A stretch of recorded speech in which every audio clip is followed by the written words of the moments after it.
Ah, moving on to fuckwits.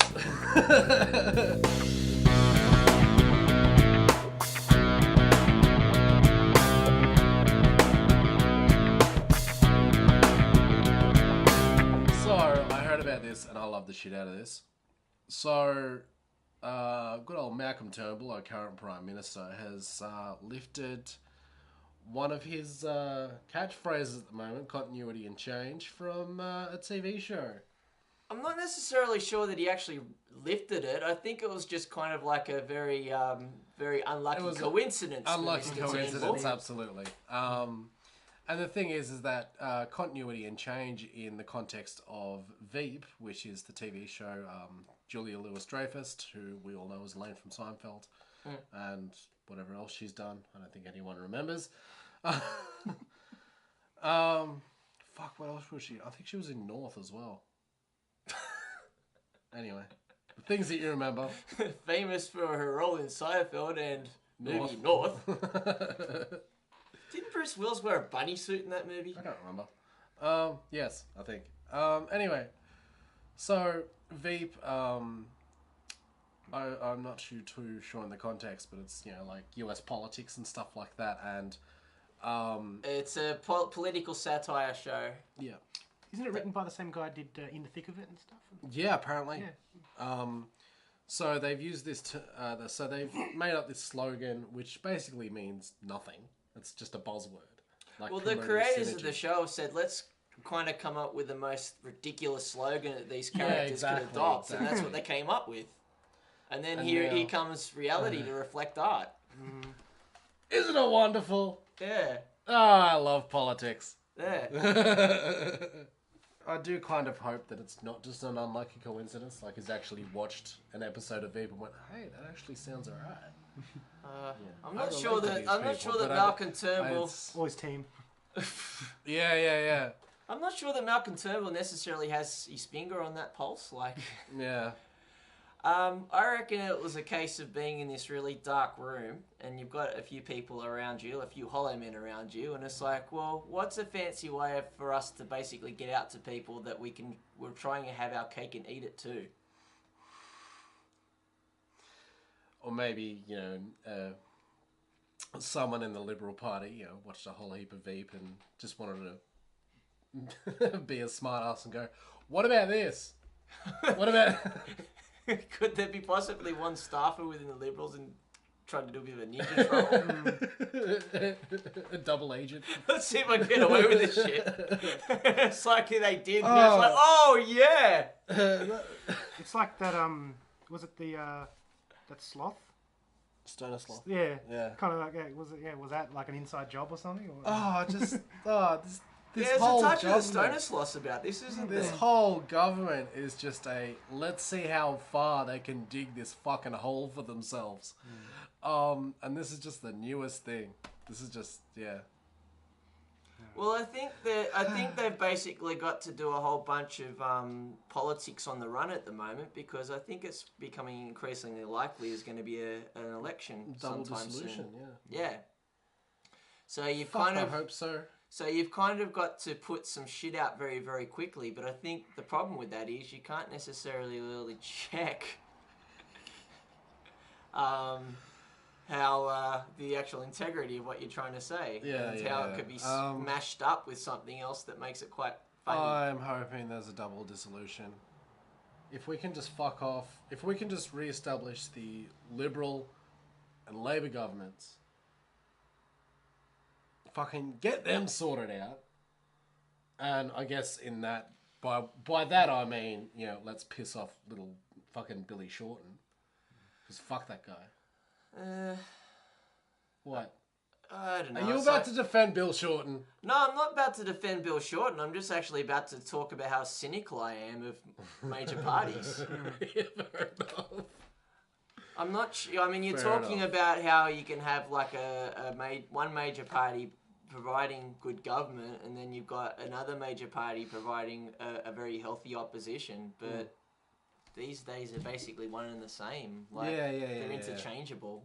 Yeah. I mean, you're even seeing that through pattern of behaviour. It's like when during the Rudd/Gillard/Rudd administration. /Gillard/Rudd. Yeah, it goes a bit of an endless loop. That happened, and then the Libs come into power, and on the backing that we're a stable government, this could not possibly happen to us. We're not going to do those kind of shenanigans, and then look what happens. As soon as I heard that Abbott was out, and he was out just before his retirement fund kicked in, before he could get his little superannuation and shit like that. Okay. When he was out, I shrieked with fucking laughter. Yeah. You know. But look what he's doing. I mean, he's basically doing now what Rudd did when he got the shaft. Like, he's become a wrecker for the Libs. I mean, he's doing them no favours at the moment. Well, look, it worked for Kevin 07, so why not? You know. So he wants to do a bit of a Kevin Rudd where it might turn into a bit of an Abbott/Turnbull/Abbott establishment. And everyone's like, oh my god, fucking Abbott is so much better than the fucking Labour.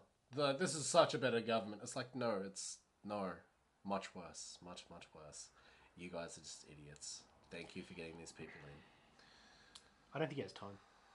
Abbott, I don't think he will ever, like, you can try and wreck, but I don't think you can, like, do what Rudd did to Gillard. I don't think he has time.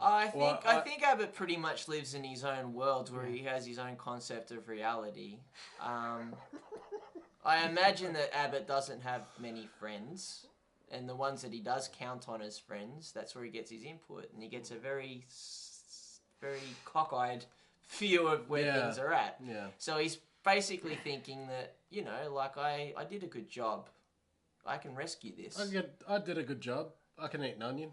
So I'm going to smash the shit out of what's happening at the moment so I can get back in and save it. No.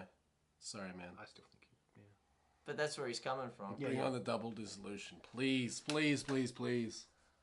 But it's all very, very crazy. But I think where Turnbull's coming from here is that if he's gonna try and get an election sooner rather than later, because he's kind of seeing that his honeymoon period is starting to lapse. Yeah. And he's also seeing the Conservatives kind of looking over, he's looking over his shoulder and he's seeing the Conservatives kind of making a bit of a rallying point as well. Which is kind of being played out through this whole safe school stuff, which we talked about before. That's their power play at the moment to try to introduce their voice back onto the scene as well. So yeah, I think he kind of wants to try to save things off by having this election sooner rather than later. But we shall see. But I don't think it's doing him any favours when he comes up with stuff like, we're gonna provide some continuity, but we're also gonna have a bit of change in there as well. We can do both. Why not both? Why not both? Now we're into my ballpark here. Talking about sports ball, we've talked about politics. I've said pretty much nothing while saying a lot. Now we can talk about video games. Fucking finally! Yes! I can have something to say now. I can finally explain something in a podcast that has my nickname on it. So, at the World Dog Awards, which I didn't even realise there was a World Dog Awards, but okay. So it's a thing? Were the dogs wearing pants? Did your dog Zoe vote on this? How democratic is it? I'm not sure. I'm Are really you saying not the sure. dogs actually vote themselves? Yeah. Yeah, well, Paul. I mean, if you're going to look at something that's really participatory, why don't you get the dogs involved? Yeah, well... they are World Dog Awards. I was reading it's not like Minto Dog Awards. I was reading this status earlier from Stephen Davis, one of my writing mentors at IFSS. I think my dog has learned how to type, so maybe that ties into this. Maybe that's what his dog was doing. Oh, yeah. Yeah. Voting so many times. Anyway, World Dog Awards. Dog meat from Fallout 4 and Fallout 3 and Fallout 2 and possibly Fallout 1 Yes. has won Best Game Dog.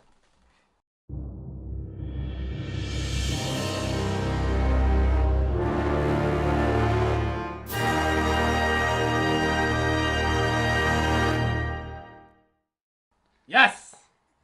I love me some dog meat, sir. What were the other nominations? Yeah, I was going to say, like, I'm how many not other sure. game dogs? Yeah, well, yeah. Again, it wasn't. The dog meats from the other Fallouts, were they all contestants or like was it just the one? I think just Fallout 4, yeah. I'm struggling to think if there was other game dogs in the history of video games. Ghost dog? Oh, I mean, COD ghosts.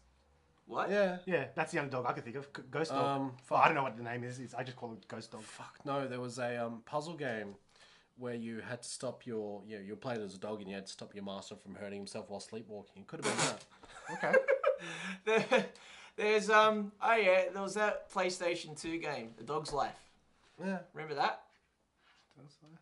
Oh yeah, yeah, that was a bit. That was the dog from Paperboy. The dog from that's kicking it old school, isn't it? Oh dear. So yeah, congratulations, Dog Meat. I really want to know what the other nominees are. Maybe we can look that up another time. Yeah, I'd be very concerned if this was all very stacked to Dog Meat winning. Who knows? He could have been the only nominee. Yeah. I don't know, did he? Maybe he rigged the election. Maybe they threw out the black votes. Yeah, I mean, I've got a lot Votes of of faith all the about dogs Dog in Meat. I pens. reckon this is a heartwarming Labradors. story. But what if there's a very shady shadow that's going on here? What if Dog Meat went around and made these midnight phone calls to get all the votes? They go, row, row, row. Oh dear. Paid him off with Scooby snacks or something. Yeah. Some pal. But I don't mind my Dog Meat. Like I've been playing Fallout 4 at the moment.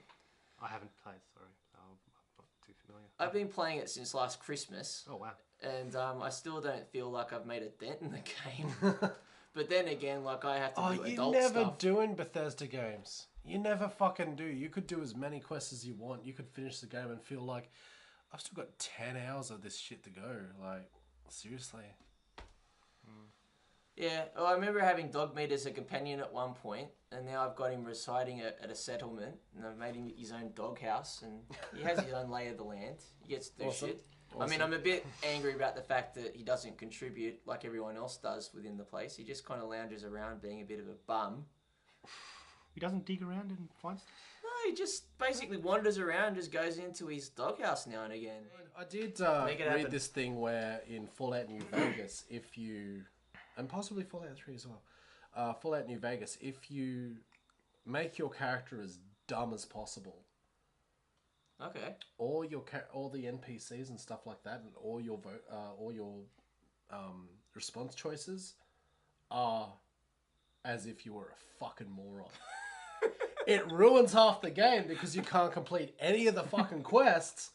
But that, basically, you instead of like this eloquent response, you just get, I don't read good.